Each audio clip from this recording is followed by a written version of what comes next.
Hi everyone, and welcome back to the third video in this series. We have one more after this, and once again we're going to talk about how I personally display in non-traditional ways. Traditional to me is the buttons are in a button tin, they're in a box. They're in plastic bags, maybe even little cloth bags. That to me is like a traditional way to store buttons.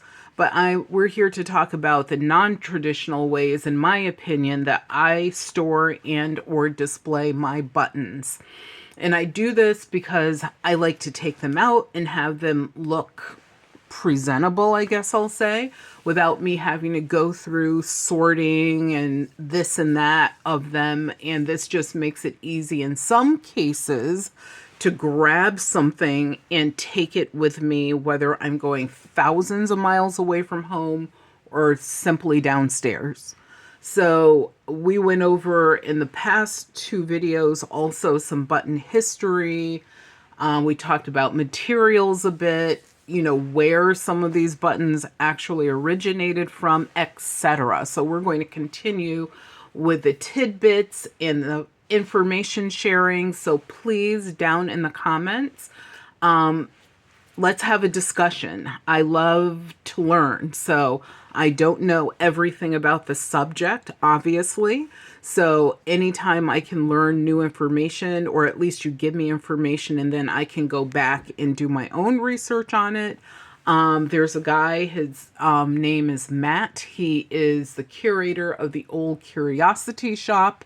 He has a 1930s, 40s vibe about him. That's what he collects, whether it be glass, housewares, furniture, whatever. And as he always says, we only learn if we share the knowledge. So please, if there's anything that you agree with, let me know that. If there's something you don't agree with, let me know that as well. And we can do a deeper dive into it in a future video. Also, just saying hi makes me happy. So welcome to the Velvet Lounge Life, named after our little doggy. And please subscribe to the channel. And let's get into it. So here we're going to go over three things. One is this, two are these, and three is what's in here. So I like display cases like this because they are, we're going to go back to these other items. Don't worry. I know they're moving out of the picture, but they'll be back. I like display cases because they keep things neat, tidy, orderly. And also, as I said earlier in this video, and I've said it in previous videos, it's a grab. Like, you could just take this and run with it without having to do anything to prepare it. So one of the ways that I've been displaying my buttons, besides putting them in cases like this, and this case is a little bit specific. And the reason why it's a little bit specific is because it has, let me open the other side. Oh, I have the other latch. Open up the other side. It has like these little risers inside of it.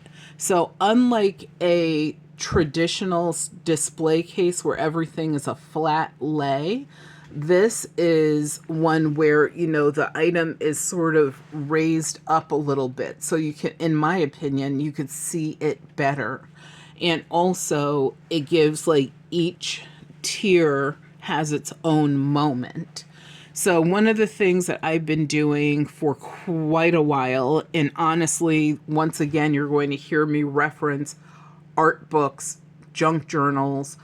This is coming from that world. I created a thing called hard case twinchies. Twinchies are a thing in the junk journal world. A twinchie is something that's 2 inches by 2 inches. I took it to a hard case level because, unlike a lot of folks who create those types of art pieces, which are mixed media art, A lot of them are purely using paper, sometimes material. I use a gamut, like a catalog of materials. There, in my opinion, there's no limit. So because of that, some of them needed to be in hard cases. So when I was creating my button, which I showed you guys, and I'll break it out just for a quick second, my button catalog, this book, one of the things that I wanted to do was include some micro collections, and especially when you have diminutive or small buttons, or even maybe a button like this carved pearl button. Yes, you guys, that's carved out of shell, not real pearls, but carved out of shell. You might want to really feature this, and I felt that this was a really good way to feature them. So right here in my hand, I have a miniature collection of buttons already. And of course, you can create these by type. So if you just want to do vintage plastic buttons, then you can just put vintage plastic buttons in there, or metal buttons, or whatever it is. Whatever, like these are metal, actually, now that I said metal. And the cool thing is you can also add to them. Like I simply put the word buttons in there. But others, I went, and these are by the company Streamline, was the name of a button in my very first video. It was a white plastic, floral inspired plastic molded button. And I couldn't think of the name of the company. And I said it began with an S. The company was Streamline. But these are all Streamline buttons. Streamline made a wide variety of shapes, colors. They didn't really make giant buttons. They made mostly buttons that would go on, you know, like children's clothing, house coats, house dresses, shirts, that type of thing. But anyway, in here, like I said, there's a variety of ways that I've used buttons in this. And, you know, you can close this up. This is a tag or a nut button sharing its space with a mother of pearl button. So this is carved out of a nut. But yeah, you have a variety of ways that you can use these to display your buttons. And then not only are they displayed in these little cases, they're displayed in this bigger case. So what are these cases? That we did not discuss. However, I think I have mentioned this in probably a junk journal video, if you guys watch any of those. So these cases, and I purposely left this one unopened, it's one that I'm actually working on. These are actually what coin collectors will sometimes use. They'll put and you'll see something in that I'm going to show you in a few minutes. They will put the coin inside of like this cardboard holder thing that has like a plastic over it to protect the coin. Then they will put them inside of these. And these are also used for storing silver or gold bars. These are simply a hard plastic lucite type material. And yes, as you can see, when I made these, I've made them so that this is glued on here. This lady will be in the background. She's going to have this sort of cameo effect. And I'm still trying to decide colors, because I'm going to colorize her. And I don't know if I'm going to add anything else. Knowing me, I am going to add a button at least from the 1800s. But just showing you my idea. Now I'm off topic. But that's what these cases are. And these, for example, the majority of these are done. So what I did is I made some so that they're movable, because it reminded me of like when we were a kid in Cracker Jacks, they had that game where you move the little pieces and parts around. And I always love that little jingle jangle sound. Also a little bit of a sound of a rattle. So be careful with small kids in doing any of these things. And then I actually used my infamous or famous jeweler's glue to glue all around all four walls of this, so that unless you drop this on the floor, you step on it, the chances of it, like even dropping it on the floor, nothing is going to come out. And this one is one that's more stagnant. You know, you shake it, nothing is moving around. So once again, jeweler's glue. What I wish I had done on the back of this one, though, is I wish I had paid attention to this plain space. So this is one of the earlier ones that I made, but as I've progressed, I've learned a little bit more. So you can see this has a decorative paper on the back. So, but buttons, and more buttons, more different, you know, more different options for storage. Something else that I've started doing, because this is a good way for me to give in my opinion, and everything is in my opinion, to give some of my buttons away. I sort of wanted to, you know, give them to people in a display. So you're able to take little bits and bobs and jewels and broken pieces of this and that you can put together in some sort of presentation or artistic format. And this is simply it's sort of like a pressed cardboard, but it is hard as wood. And this is actually a wood dowel. That's a frame. You can buy these, once again, just like I showed you the hard cases in the previous video, in bulk. And you can do whatever you want with these. So what I did is I used some ribbon to make this. This is actually two buttons piggybacked on top of each other. And you can see, yes, the one in the middle has some glitz and glamour about it. And I love this iridescent purple one. And then these, yes, illegal. Guess what I did? I glued these on. And this one in the middle is not glued on. So you could tell, like, my buttons that are, like, more rare, unique, special, those I am not gluing anywhere. I have dozens of these buttons right here. So I have plenty in reserve that are not glued. But this in the middle, this has this giant piece of shell in it, which is strapped through with a piece of brass. And it goes around the back, creates almost like a charm string type button, which is laid on top of this really funky, I don't even know what type of plastic this is. It's not glass because I've tapped it. And yeah, this one is actually from the 1970s. So talk about funky, you guys. And this is actually made from porcelain. And it's a floral medallion. This is from some paper lace, so it's laced paper, which is just cut to look lacy.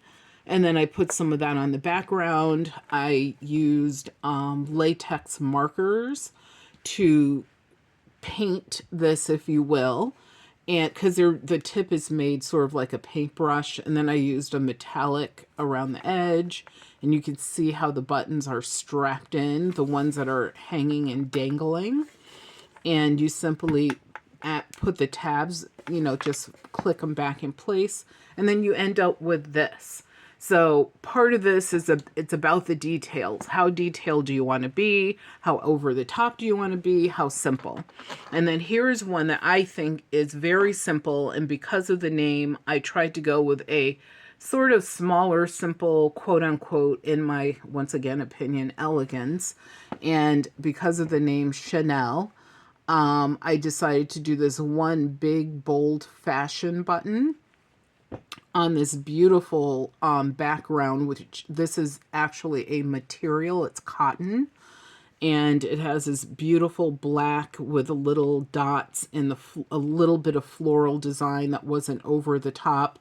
This is an old picture frame that was from probably the 1940s. It was inexpensive when metals were in high demand at that time. And then I just folded the material from the back to the front over on the board that it's on.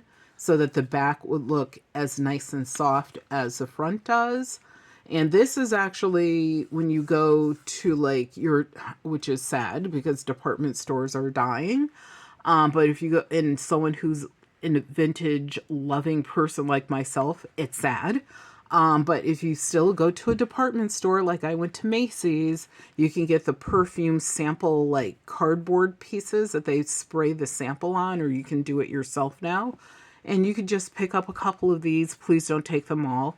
Just pick up a couple of these, take them home, and look, you can make something like this. Now, I would add a wall. I'm going to put this in my dressing room, actually. So even though Chanel, Coco herself had many, many issues historically, but I'm going to sew a little loop on the back of this so I can hang this on the wall. So those are some ways that you can live with your collection. In an artsy-fartsy kind of way. Let's put her over there. I think she's going to stand. Good girl. So here, and I will actually move this out of the way because this piece deserves its own moment. I have an entire series on charm strings, on how I made mine, the history of them, the rarity of them, the purpose of them, meaning, you know, their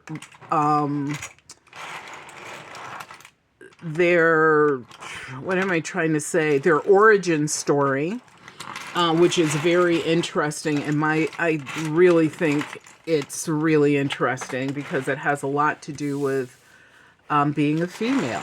So hopefully you guys will watch that series and let me make a note to myself to attach it to this video. Charm string. So that you guys could see those, because this is an amazing, once again, I have to stop saying in my opinion. I feel that this is an amazing way to display your buttons year round. And I am even going to add the caveat, especially during the holiday season. So I decided during the COVID-19 pandemic that we were thrust into, necessarily, because people were dying and becoming permanently ill. And thankfully to those that, you know, were able to recover, they did recover as far as we know. But the thing is, with the charm string, I decided to do this community charm string project. Something I was looking at my buttons one day and I was like, you know, what can I do around this whole situation to bring people together, and buttons being one of my loves, it had to be button driven. So what happened is people from around the country as well as Canada sent, and I actually had some buttons, I think they came from Germany. People sent me buttons so that they could be added to this project. And so I ended up creating a charm string that was over 100 feet long. It is not a Guinness World Book record. Someone asked me that before.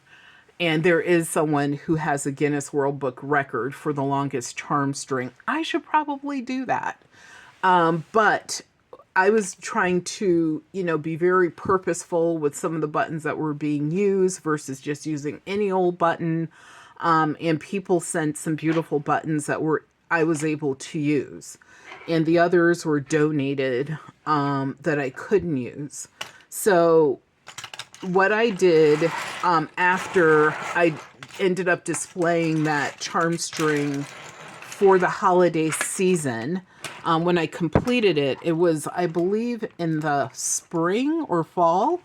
And I remember thinking, oh my God, what am I going to do with this? And then I looked at our really long staircase and decided instead of using garland, any of the traditional garlands, I would line both sides of the staircase as well as the catwalk with this giant charm string, which I ended up adding even more length to.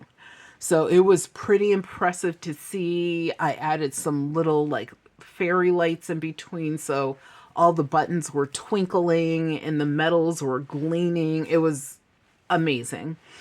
But then after the holidays were over, one of the things I decided to do is to take a portion of the charm string to use as a decoration in my dressing room. You'll hear me refer to this dressing room pretty often. And so that's what this is. So that's another good way to display your buttons. People, I know someone I believe she's in Florida, who created rectangular, I think her husband made these rectangular display boxes for her that act sort of like a 3D picture frame, kind of like the display case I just showed you. But the trim around the edge is thinner, and she just sort of did this snake line left to right, and she has them up above some of the door frames in her house. There's another lady who created some charm strings. So I'm thankful that I was able to influence or inspire folks to think about doing a project like this. And she made hers to go on her permanent Christmas tree. We actually now use the one that I created, during the pandemic to decorate our Christmas tree as well. And so there's a lot of different ways that you can use these. The thing is, be careful with buttons around small kids or people who are at risk. Because we don't want any choking hazards.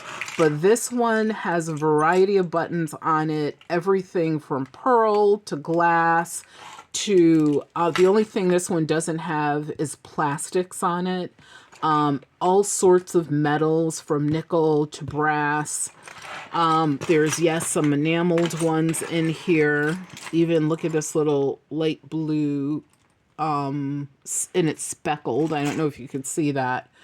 Blue round button that's in there as well. There are several Waterbury Button Company buttons on here. This is a perfume button. Perfume buttons, I don't know if I ever did a video on that subject, but I know I have talked about it previously. And perfume buttons were made during the 1800s. Sanitation has always been an issue until the modern day, and people would use something like a nosegay, which was usually a bundle of perfumed flowers. Some people who had more money would use perfumed buttons, and so the buttons were simply made of metal, and then they would have a puff of cotton or horsehair or anything that was fibrous like that on the inside, and then over the top usually you had a solid color fabric, and they would dab, because there were no sprays back then, they would dab their highly scented perfume oils on that piece of material, and usually it was covered, and that would be one of the ways that they would stave off their odorous scent or the scent of others. It was another, like a nosegay was usually a way to take a quick sniff. Obviously, there were also vinaigrettes that were used to recover people if they fainted, but also sometimes they put scent in those. That was another way versus like cleaning your body and adding oils and perfumes and lotions to your body. It would have been easier. But the cool thing is, it gave us another piece of button history. So every time you look around, if you look hard enough, you probably will find some reference, if you can, to a button and utilitarian life. So thank you all for tuning in. I hope you enjoyed this. I hope that you saw some things that were new, unusual, some things that you'll try on your own. Please, once again, subscribe to the channel and also refer. You can also share the channel with like-minded people. That would be great so that we can get our subscriptions up. It's 100% free. I do not use Patreon or anything like that. I was going to try it a long time ago, and I was like, I'm doing enough just having a regular YouTube channel. I don't need any of these other things. So if you guys could please subscribe, that would be a great help. And we will continue marching on with this, as well as going through my other collections, which are coming up. And also, please leave any comments or suggestions that you have for future videos. But also, how do you display, use, etc. your buttons besides storing them in a box in a closet? Thank you so much. Take care, be well, and enjoy.